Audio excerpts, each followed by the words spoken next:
It is a Sports Republic show. Welcome. Good morning, beautiful Lagos City and beyond Nigeria. To say we'll give you sports updates right here on Voice of the People Television. It's time for us to give you just the way it is. I would not pretend like I never saw what happened yesterday. I did see that.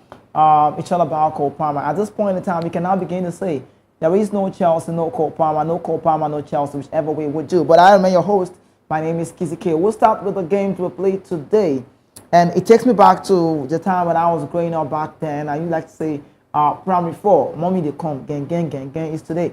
We know if the Nigerian side will get the result right, Super Falcons will train the tackle right there at the MKO Abiola Moshood International Stadium, and it will be against the Bayana. And we'll talk about this once all of the time. After all is said and done, we just hope more is said and done. Now, the team's desire to go out for a win against the Super Falcons of Nigeria has been expressed by Bayana of South Africa head coach Zara Ellis. The first encounter will be held at the Moshood Abiola Stadium in Abuja, and that's today.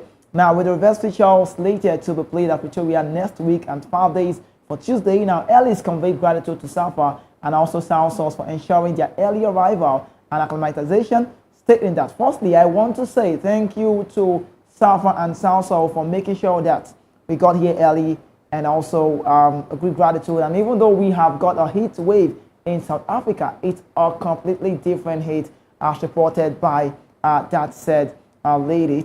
So what to talk about, you came to say that how well can this be? The weather will be very, very okay. So it's just what it is. David, welcome to the show. A very good morning to you, Casey. Yeah. I was just laughing behind when you were reading the the complaint by the South African coach. The weather seemed to be relatively... I think it's about that, like you really talk, the acclimatized system. Oh yeah, acclimatization for them is good because they came in early. They came in, I think, on Monday. Today is Friday. They possibly had a 3-4 days. Yeah. But today, the heat of the Super Falcons will be heater than what they will get, if there's any English word like that. Okay, I love it when you say there's any word like that. Well, quickly, let's give you more update about the very one coming up today. Super Falcons are still in the race, according to Bayana captain Rafilo Jane. In recent development, Bayana South Africa captain Rafilo Jane emphasized the importance of respecting their upcoming opponent, the Super Falcons of Nigeria. The reigning African champions are striving to secure qualification for the 2024 Olympic Games, yet acknowledge their challenge being poised for the Super Falcons with the final round qualifier. The two-leg encounter will determine which team advances to the Olympic game, with the first leg to be played today at the Moshood Abiola Stadium in Abuja. Following that return leg, it's yet to be played in Pretoria. And we talk about that. We give you another update. Conceding first is dangerous for us, and that's from that man, gold Atlanta 96 gold medalist. His name is Dosu Joseph. If you watch the Atlanta 96, you'll know this guy is the likes of Dosu Joseph, Tesni Fatosi, Babangida, Finidi George, Kabalawa, Monique, Mokachi, Coach Akano. A lot of them played in that 1996 one. But now Dosu Joseph has issued a warning to the Super Falcons regarding the importance of avoiding conceding first against South Africa in their upcoming 2024 Olympic Games qualifiers. Super Falcons are set to host Bayana at the MKO Abiola Stadium today. Now, despite the Super Falcons' extensive achievement in women's football in Africa and beyond, Dosu Joseph said he's hoping that we get it right today, and he said he's highlighting the South African Bayana side as one of the most improved teams on the continent, currently holding the title of Champions of Africa following their victory in Morocco in 2022. Now, speaking to reports, the Atlanta 96 gold medalist emphasized the importance of the Super Falcons to capitalize on every goal-scoring chances presented to them. Now, additionally, urged the team to avoid conceding first, as doing so would put them under significant pressure. And that's from Joseph. Why is he saying this? Nobody wants to concede, you know. The fact still remains that he's identifying the major fact of knowing that the South Africans are the African champions. Yeah. And you cannot look away from the fact that they are professionals who knows how to play as well. Even though the Super Falcons on paper has so much to give to Nigerians. But I think, again, if you look at it closely, you want to tell yourself, yes, the Super Falcons are really ready for this, and they definitely are they really that ready today? I think they are. Hopefully. You want to sound confident, like, are you there? You know, see, man, not talk. Let me ask you, today's the day. What will be the scoreline? I've not changed. Super Falcons will win 3 goals to nothing or 4 goals to 1. So no goals from Desire early side. That's what I'm saying. 3 goals to nothing or 4 goals to 1. Okay, so let's give you more updates and talk about this man, Stanley Wabali, who plays in Spain on the South African side. Super Eagles goalkeeper Stanley Wabali has revealed that he has not yet received any offer from any club side following the 23 AFCON tournament previously played. Now, it's indicated that also from this man that he wants to get a club for himself, and everybody knows that previous reports have indicated a potential interest from clubs such as Queen Park Rangers, Onions and Galleys, and also Altifak in the Saudi Pro side are on this man, really keen to get the shot stopper. However, Wabali has played a crucial role in Nigeria's runner-up finish at the AFCON, emphasizing in the conversation with journalists an absence of direct contact regarding any transfer discussion. What's next on Wabali? Nobody's coming now. Why? Well, everybody's waiting to the end of the season where there would be. But you should be getting talks now. Again, that's another should be part. getting, headlines. He should also know that right now he needs a good PR that would help, push his cause. Yeah. For instance, you look at the likes of what's this guy's name in England? This young player. He's been getting too many touted stories. Of course, the PR should be right. They should be saying this club, that club, this club, that club. So that way, every other club side that is coming for him would know, okay, this guy seems to be a very sought after player. So they know. And of course, it's released close about $1 million, $1.2 million dollar. Very small money for some big clubs in Europe. I mean, very, very small. Okay, so let's go. Round of the Tracy on the show, quick one. Let's get on this one now. The Nigerian referees blackout from international competition has continued as World's Soccer Governing Board, the FIFA, unveiled the list of match officials for the upcoming Olympic Games in Paris. Now, from July 26 to August 11, 2024, the Olympic Games will take place in Paris. Among the competitions will be the men's for July 24 to August 9, and women's July 25, August 10. Now, soccer tournament, the list of selected referees have been unveiled and 89 referees have been chosen. Now, if these 45 nationalities are, then Africa will have 3 representatives without a Nigerian. That's how bad. Now, Mauritania, Dahane Beda, who refereed the 23 AFCON game final, was chosen, and 2 others, including Sudanese Mahmoud Ismail and Moroccan Machara Kububi. Is this one okay? Well, I honestly don't think it's anything. It's not a news for me because if AFCON that just concluded, some few months ago, did not have one single Nigerian referee, so that goes to say that our referees have, so much to do, and not just our referees. The NFF should also talk to the Referees Association, and then we have a major meeting about this, because it simply means that the referees in our leagues are not doing well enough to be recognized in the continent. Do you think so? Talk less of Do you think so? In Europe. Well, that's what the statistics is telling us. AFCON just finished, let's even say it right. When you have teams from the last time we saw the Nations Cup, Sao Tome, we have Guinea, we had Sudan. There's another country that doesn't look like. And then no one Nigerian referee. Somalia. Yes. And then no one Nigerian referee. So is Somalia league now better than ours? Because I'm so sure the MPFL it's not just about the league. It's about the officiating. Maybe CAF is seeing things that we're not seeing. What do you think? What do you think? Look, let's face it. The truth be told, CAF sees some games in all across the leagues in Africa. Yeah. And when they see this game, they see the officiating. And if officiating is terrible, they will not recognize you guys. So that is what we're seeing presently. CAF did not recognize Nigerian referees into the African Cup of Nations that just concluded. Of course, you don't expect Europe to appreciate and even acknowledge you guys. I mean, come on. So what's the way forward? What's the way forward? If a family member don't think of now we wait there. What's the way forward? The way forward, I believe, is that the Referees Association of Nigeria should look deeper and try to maybe get measures with club sides and of course security officials to make sure that they officiate right. Because if you know do and where, they're not going to call you. That one at the shop. Okay, so let's get into this one. Manchester United loses to Chelsea in a thrilling encounter. That one happened yesterday and just 7 goals thriller. But we'll go on a break right now. When we return, the show continues. Stay with us.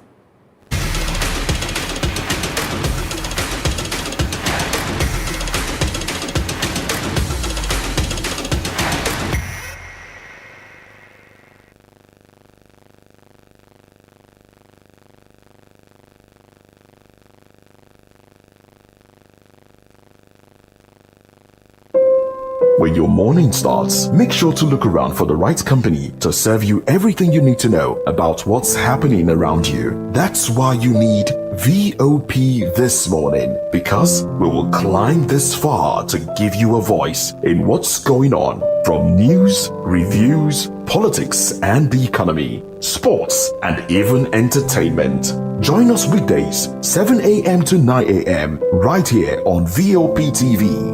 VOP TV. Now you have more than a voice.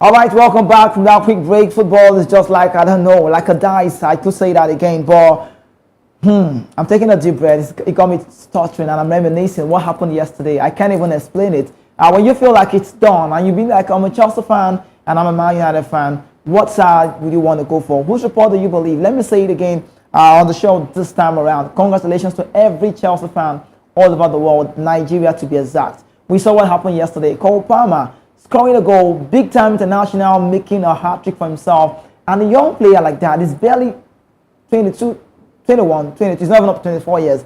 And look at what he did yesterday. The other time we saw Phil Foden going back home with the ball. And yesterday we saw Cole Palmer. And this guys, what is Pep really building?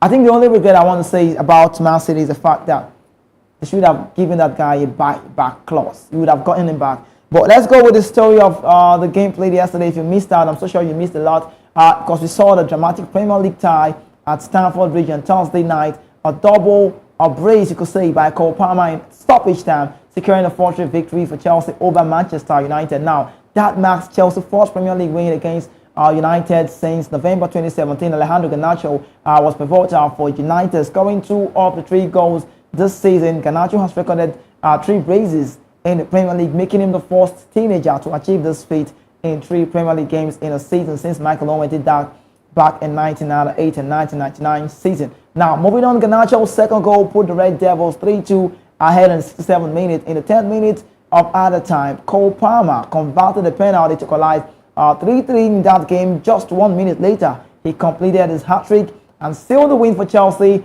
getting the victory. A setback for United, top 4 ambition as they currently sit in 6th place with 48 points, trailing 4th place Aston Villa by 11 points. Chelsea, on the other hand, climbed to 10th position in the league table with 43 points. Meanwhile, Liverpool, with the Anfield side, I say you will never walk alone, reclaimed the top spot after defeating bottom side Sheffield United 3-1 at Anfield. David, I'm happy you're a United fan. I don't know what you want to say. You think, what do you want to talk? You don't have an excuse. No. What happened yesterday? Can you explain it? Every single part of the game, there was no excitement. It was a terrible football. It was boring. I wonder why. Was it boring football for you? No, I wonder why you would even say congratulations to Chelsea. I should say that. I will tell you what I feel about Poche, but I would say they did absolutely nothing. They got that win because Ten Hag messed himself up, quote unquote. Why don't you see? I would love you to reverse it again. You know why? Because let me tell you. All right. In the game of football, if you play well to win a game of football, you should be applauded. If you play terrible, I'm sorry. Personally, I will not give you the accolade. Chelsea were terrible on the night. Right. What about you? They only pounced on a very silly Manchester United giveaways. I would not agree with you. Let me tell you, sincerely, right? The result didn't go your way. If they had won the game, so what would they have said? So let me even shock you. Okay. Even while United were leading, I was still not happy about the fact that we were playing. Have you seen Manchester City play? Have you seen Arsenal play? Have you seen? Liverpool won yesterday, right? Those people not be your size. See the game? You see this way they call, they not be your size. Talk about compare us. This is my point. This is my point. If you play well, you deserve that accolade from every pundit. Both Chelsea and Manchester United played rubbish yesterday. See, let me say it. Right. But the one is a different ball game, right? It's a very big different ball game. But the way at which I hate boring football. Let me say this right. I feel I'm not going to say, I'm not trying to take your words, but I want to go contrary to you. For every United fan yesterday, they felt like the game was done. They felt like they've gotten the result. They felt like it was. Unfortunately, I wasn't one. Okay, I wouldn't know, right? Sorry to cut you. I saw the game with my elder brother yesterday, and whilst we were seeing the game, when Manchester United scored the third goal, I told him this game is not over. Manchester United is going to lose. Even at that point, you're not prophet. I did the same. For that is because they were playing rubbish. If you see it, I dare say again here, Man United might not even top 4 this season. Might not top 4. So maybe I'm a prophet of doom on this one. I think that's what it's going to be, because you're not playing good football and you're expecting to win. Football no be. It's not for try and error. We spoke about Arsenal yesterday. Yeah. They've been playing good. Their consistency is fantastic. That's why they are where they are. Stuff of champions yesterday you saw with Liverpool. Liverpool, who they know what they know what's at stake. Tell me, as a United fan, the Ineos are already there. They are in charge of operation of football. Everything has to do with football. Right. Should Ten Hag go? That would be like a relief for me. Oh, he should go. Yes. He's lost it. He's lost it. Yes. Okay, so I have David right here sitting with me, and he's really saying he saw it coming before time. But quickly, let's let you know that the last time Chelsea, that was a record that would have been broken yesterday. The last time Chelsea came back from a 2-goal deficit, and the last time a team played against Chelsea and Chelsea were high, 2-0 up, and later lost the game, was back. I think the first time was 1992 against Norwich, and the other time was 1999. Kind of one call. I recall he came from the bench and scoring out from Arsenal for Arsenal against Chelsea. And yesterday that would have been the case, but for Pochettino, David, let me even say it right. I think they also lost that kind of lead against Arsenal as well. For Chelsea? Okay, yeah. No, yes, yeah, they had a draw. 1999. They had a draw as well. Yeah. This season. No, I'm talking about losing the game. Like, okay. 2 goals up and then losing the game. It happened in 1992. It happened also for 1999. Now, Poche, let me say it right. I don't want to, man, not going to be like how they press the word. Pochettino be like enough to do that one. He's not the man. See, David, I couldn't even say. See, there was a time I felt like, make this man do 1 or 2. You don't get what you want. The guy knows how to do I don't really think he can do the job. The truth is, it was. So there are 2 errors in Chelsea Football Club presently. Right. The first error was the fact that Todd Bowley and his crew bought players that they did not even have an idea of what pattern they want to play with a manager coming in. Second error, Pochettino coming into that team. I'm sorry, Pochettino is not that kind of manager. There is nothing that man will do with that Chelsea team. The both sides are looking. I don't know better what to say. I think the both sides are not even organized. I'll start with the home side was Chelsea yesterday at home. Yeah. Let me start with Chelsea. Banashel, Disasi, Cucurella plays well in the Spanish national team, gets called up all the time, and all of those guys. I don't see understand it. Caicedo, I don't even know he's the money. I don't know. Caicedo is a good player, but I don't know whether he's an average player. I don't know whether money. He's an average player. Not a good player, a good player. Terribly, but I don't know if it's the money on him that is so much. The likes of Enzo had a good game yesterday. I could actually pick 1 or 2 players. Mikhailo Modric also had a decent game. Who else? Jackson himself. You see that Jackson? You don't even know. I think Jackson don't even know. He don't know what he can come England because he's not wrong. He's not playing like an African player. Oh well. Secondly, he's not a forward for me. He doesn't have the resilience or just the hunger. See, in the wrong come over body, but what good he that's going to striker for me. Right? Again, for me, I think you just made mention of Chelsea, and yesterday my elder brother was telling me, he said, "You see this Chelsea team at 2-0 down." He was telling me that Manchester United is going to equalize and win, and I was like, "Where did you? You don't even know the Manchester United we're talking about." Don't get us wrong. I was really surprised when I saw the equalizer. Chelsea has a very good team. They have a quality promising players. They have average players.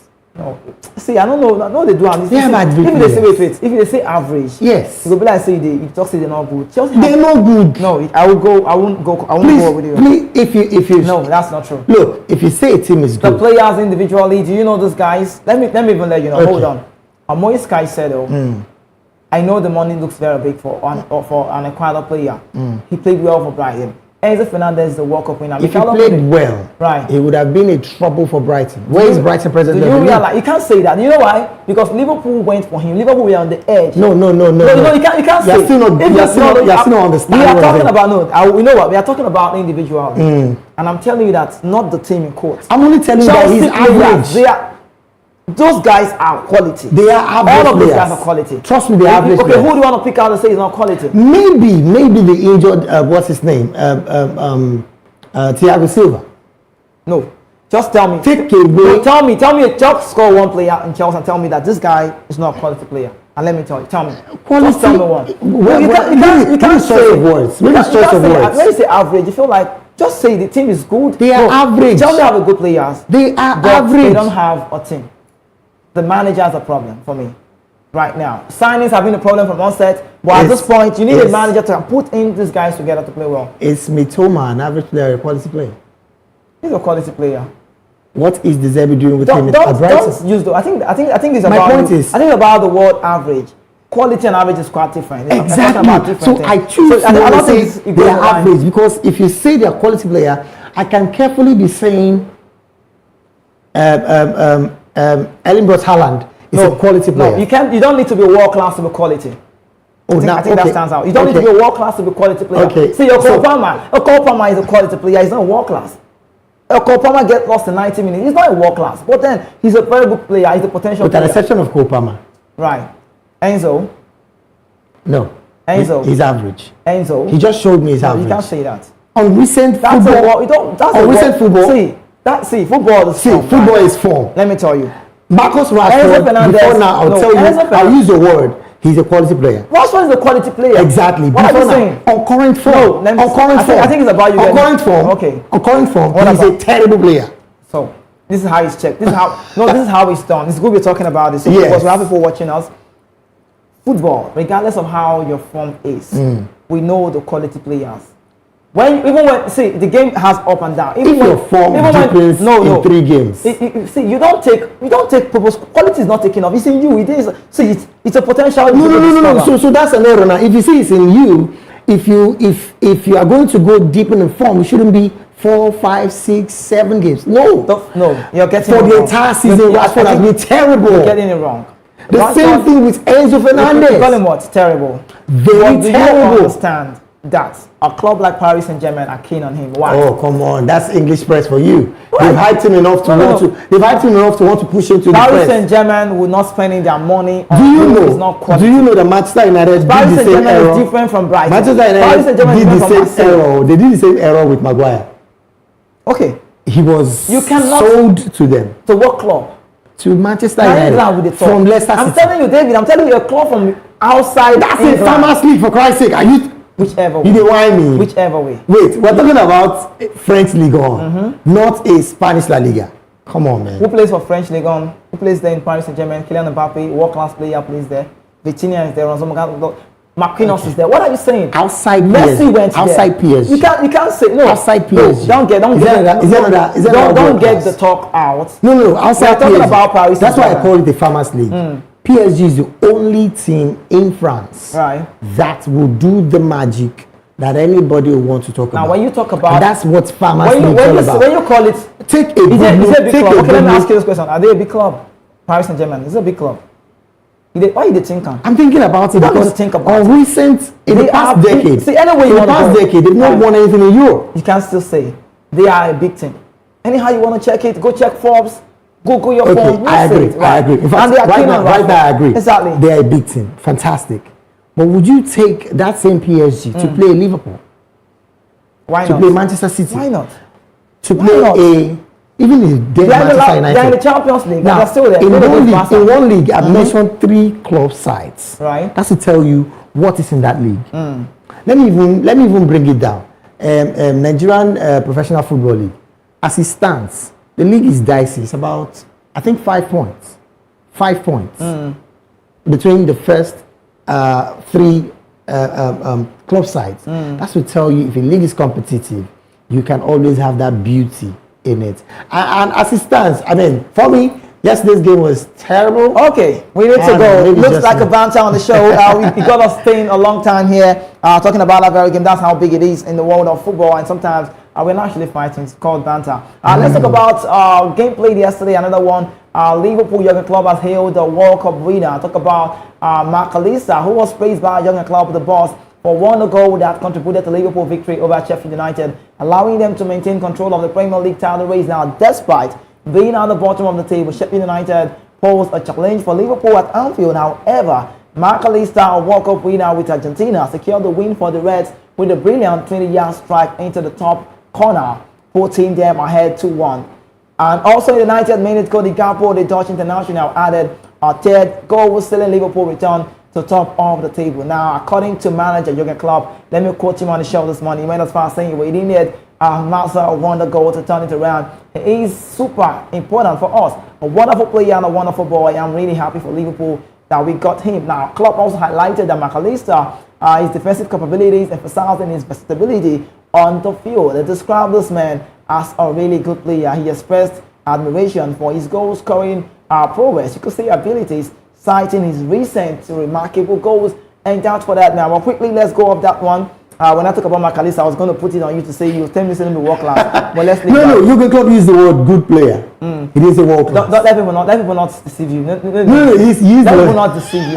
See, David, you know something. I feel I love to say it. I would, if I have all the time. Well, would you say it's a world class? One of the days. Yeah. No, I wouldn't want to put it in world class. One of the days, I'm going to come here and we'll teach people, because I said it yesterday and I don't know it's about the time.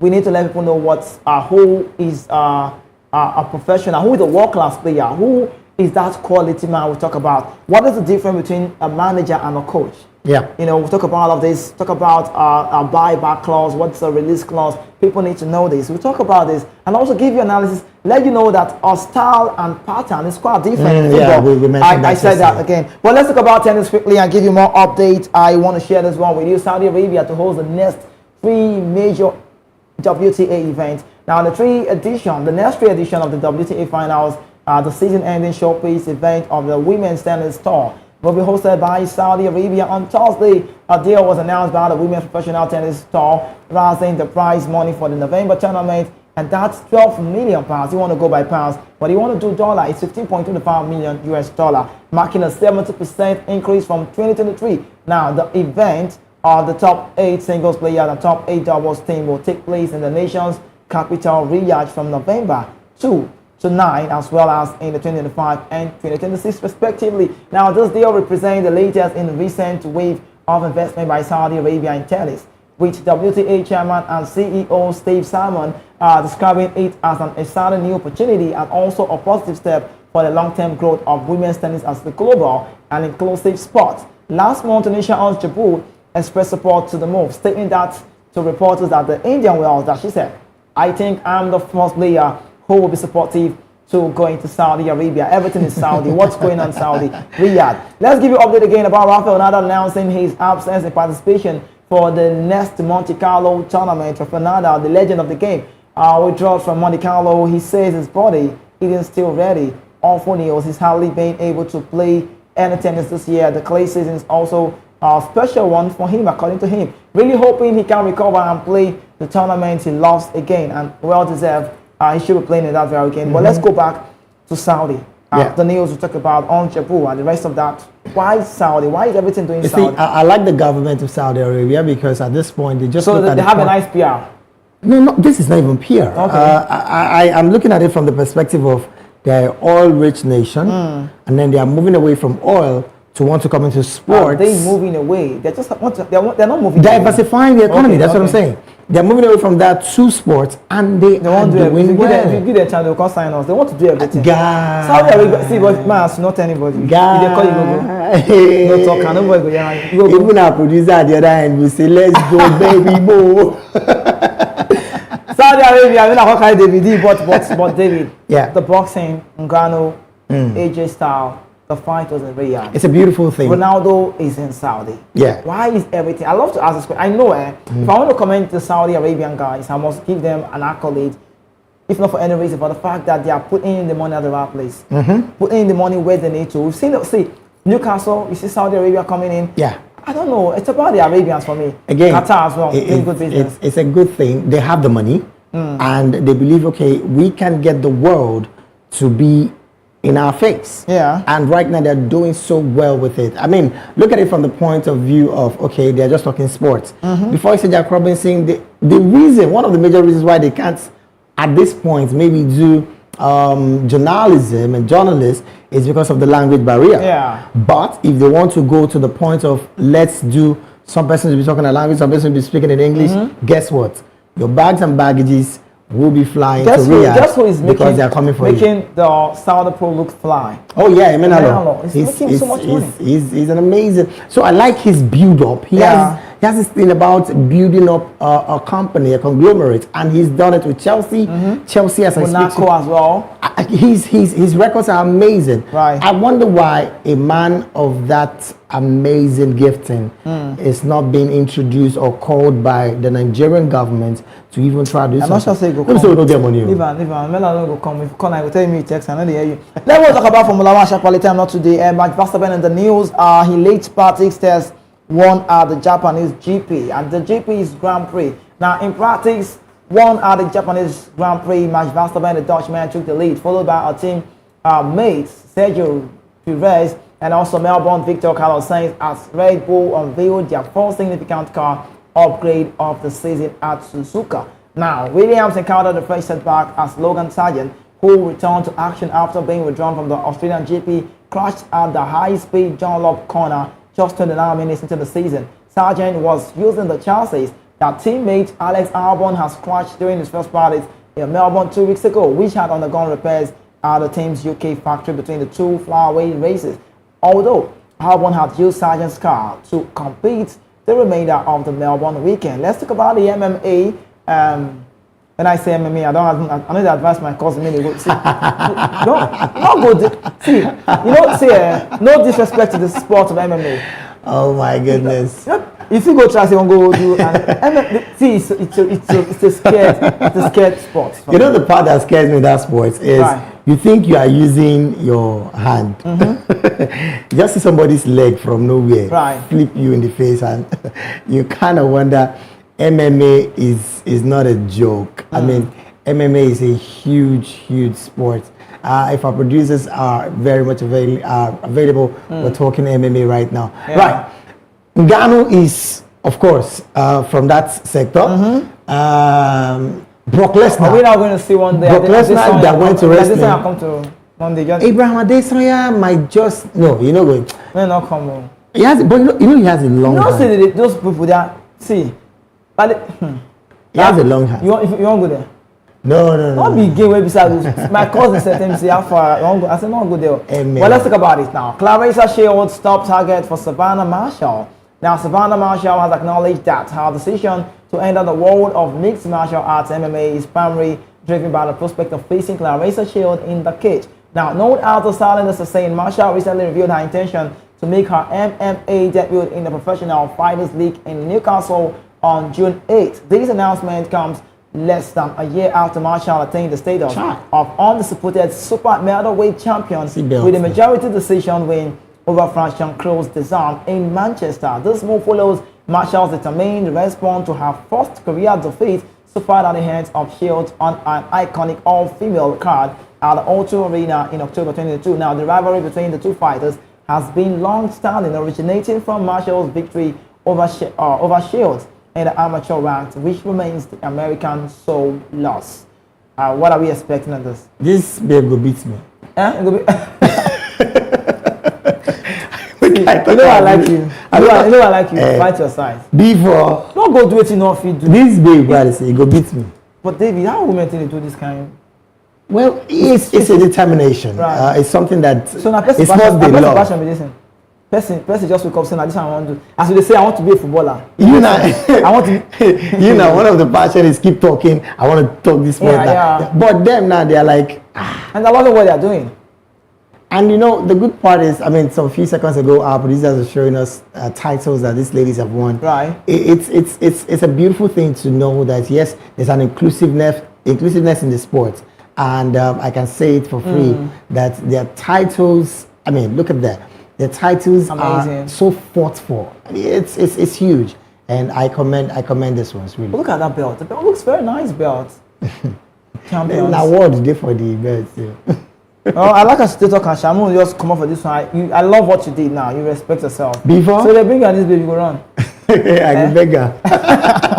I will say, Auntie, even though I haven't seen her, Auntie no best. Okay, so let's give you more updates. You're still watching Sports Republic Show right here on Voice of the People TV. The show comes your way every weekday, Monday to Friday, and today happens to be the last day coming your way for the week. Well, hopefully we return back on your TV screen to give you more updates, and that's for Monday next week, like David Raleigh said, God willing. Now, let's talk about contract extension. Nottingham Forest to trigger Ola Aina's one-year clause.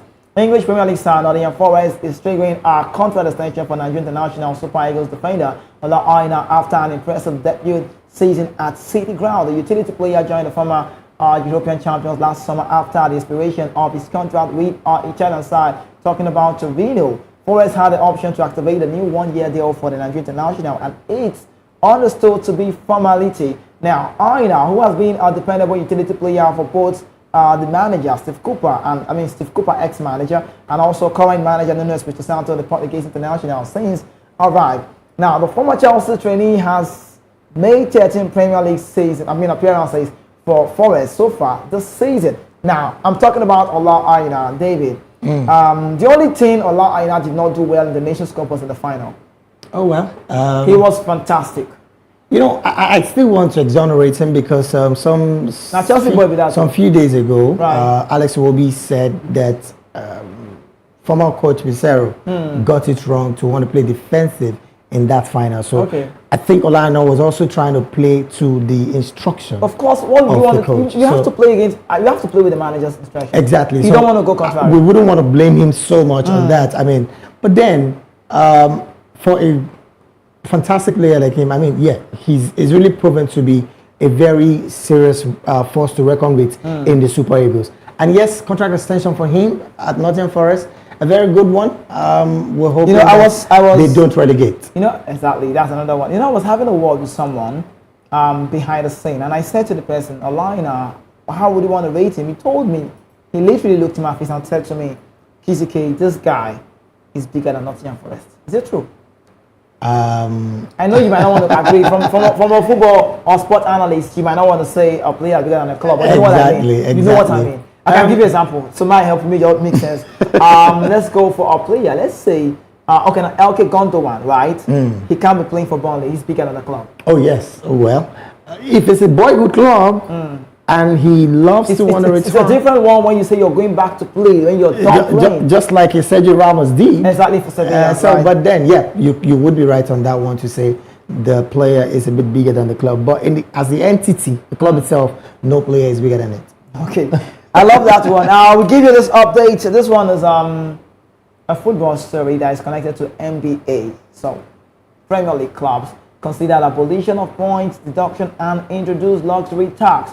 Now, the hefty point deduction punishment for Everton and Nottingham Forest, respectively, along with a quiet January transfer window due to clubs avoiding overspending and risking sanctions, have led many officials to deem the Premier League profit and sustainability rules (PSR) unfit for purpose. Now, these are grave fears that just might be saying. There are great fears that I was saying that its current rules. Now, PSR will cause the Premier League to lose its position as the world's best league because it may no longer afford the best players on the best salaries. Now, radical reform has been discussed among the club, and an entirely new system could be voted in an end-to-end, or you could say end-of-season meeting in June. Now, as many as 17 of the 20 clubs are thought to be leaning towards significant change, with 40 clubs needing to be in agreement to enact a new rule, and that's for the change. Now, some feel that the eventual 6-point penalty handed to Everton and the 4 to Nottingham Forest were draconian and non-reflective to the season while PSR was introduced. David, this deduction pointing, because I don't think I like it. I think it's a good measure. You like it? Believe me. Okay. Look, if you have stringent measures to curb the excesses of some of these club sides and all of the evil they perpetrate, you would manage the situation. Because as it stands, I mean, look at it from this point of view. If the point deduction is taken away and abolished finally, you start seeing fans coming into the pitch to do things that are very annoying. And that way you won't be able to manage that situation. So if if you go against a specific rule, there should be stringent measures. So next time, if you want Duam or another person coming after you in the Hems of Affairs want to do it, they'll say, okay, back in the days, this 6 points that was deducted from us is the reason why we're relegated. Yeah. So they want to stay well. So what the point is, implementation should be high. Believe me. But the question is, how far have they been doing this? We've been hearing about City. What's the update for City? A lot of talks about City. I don't like Mr. City. See, maybe do like this. If you want to, I was thinking my point. City looks like a sacred cow that cannot be tossed. Why? Because there is the money, and because there is presently a whole lot of media hype on them. And of course, if you look at City from the point of view as a brand in the EPL, if you go at City, it might destroy the branding of the EPL. So they are trying to manage it. It might destroy. It might destroy. It doesn't sound good. Well, they don't want to destroy the image of the EPL. So. Okay, I'd love to say what is bad is bad. Let's talk about the Premier League Player of the Month nominees for the month of March. The likes of Alexander Isak for Newcastle, Alexis McAllister, Plaza Street for Liverpool, Son Heung-min. Talk about Tottenham Hotspur, Cole Palmer, Chelsea, Rodrigo, Rodrigo, Manchester City, Cole Palmer, and Antonio Semenyo. We saw the guy in the Nations Cup, and also Ben White. All of these guys, who would you keep? It stays for me between McAllister and Son Heung-min in the month of March. Son Heung-min, yes. McAllister. I think I'll go with Cole Palmer. Cole Palmer didn't do fantastic in the month of March. He has been scoring goals. He just scored a hat-trick yesterday. Hold on. It is April. We're talking about the month of March. Before then, he had 14 goals already this season. In the month of March, they were mismal. He scored, no, I think goal for me. He had, it's goal for goal you. for me, yeah. I'm talking about the overall contribution of the team in the month of March, right. Not just goals. If you're talking goals, I'm talking about, you know why Haaland should be in this. You know why I say goals? Haaland, okay, how many goals? Bukayo Saka should also be in this. How many goals? None of these guys you're calling now scored more goals than Cole Palmer in March. And now, what team is he playing for? Chelsea that is struggling and he's still finding his feet. Okay, so let's go with the managers for the month for March. Arteta, Mikel Arteta, Jurgen Klopp, Ange Postecoglou, Andoni Iraola. That's Bournemouth. Which of those guys is cool for you? It stays between Mikel Arteta and Jurgen Klopp because their consistency has been really, really beautiful.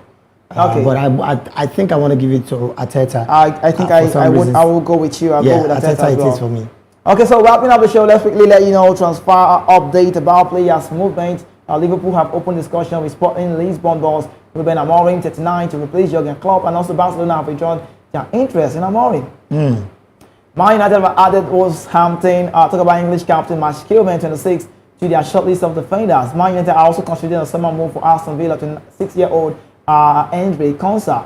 For Portugal, forward João Felix, international teammate, and Manchester City midfielder Bernardo Silva, 29, wants to move to Barcelona. He literally called them on the phone, and that's true. Now, Atlanta say they have not received any direct offer for contacts. Talk about the man, Dutch midfielder, Chion Kopinias, wonderful player if you're watching play. Liverpool want to sign Uruguay national midfielder Federico Valverde. I don't think that's possible. From Real Madrid, while Bologna, Netherlands forward Joshua Zirkzee.